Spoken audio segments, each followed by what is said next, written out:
पिछली कहानी में हमने देखा कि बिना संतान उत्पत्ति के दोनों ही पुत्रों की मृत्यु हो गई। राजगद्दी का कोई उत्तराधिकारी ही ना रहा। ऐसे समय में माता सत्यवती जो थी वो बेहद चिंतित हो गई। अब क्या करेंगे, ये राजगद्दी किसके पास जाएगी, कैसे जाएगी। माता सत्यवती का एक पुत्र था जिसका नाम था वेद व्यास। ये हमने पहली कहानी में आपको बताया था। वेद व्यास माता सत्यवती के पुत्र थे।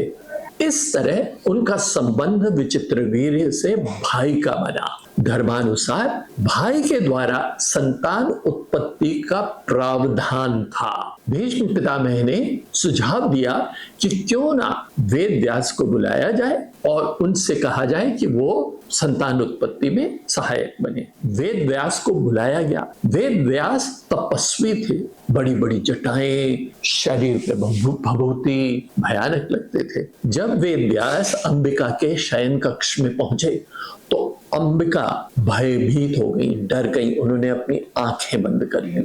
क्योंकि उन्होंने आंखें बंद कर ली थी, इसलिए उनका पुत्र धृतराष्ट्र जो पैदा हुआ वो अंधा था और अंबालिका का पुत्र जो था वो पांडु बना। लोगों ने कहा पहला पुत्र जो है वो तो अंधा है, वही तो राज्य का उत्तराधिकारी होता है।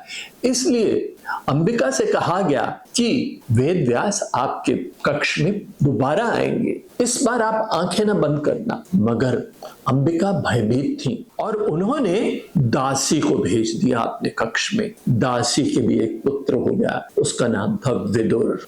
महाभारत की कहानी की पृष्ठभूमि अब बिल्कुल तैयार हो गई। अंधे धृतराष्ट्र ज्येष्ठ पुत्र, उससे छोटे पांडु, विदुर क्योंकि दासी पुत्र थे इसलिए उनका उत्तराधिकारी होने का कोई प्रश्न ही नहीं उठता था। जैसे कि मैंने आपको बताया हर शब्द का एक डीपर मीनिंग भी है, ऐसे ही धृतराष्ट्र और पांडु का भी बहुत गूढ़ अर्थ है। इन अर्थों को हमने अपनी भगवद गीता की क्लासेस में बताया हुआ है। यहाँ पे हम कहानियों पर ही केंद्रित हैं, कहानियां चलती रहेंगी, इसीलिए आप हमारे साथ बने रहिए। Please share, subscribe and like this channel.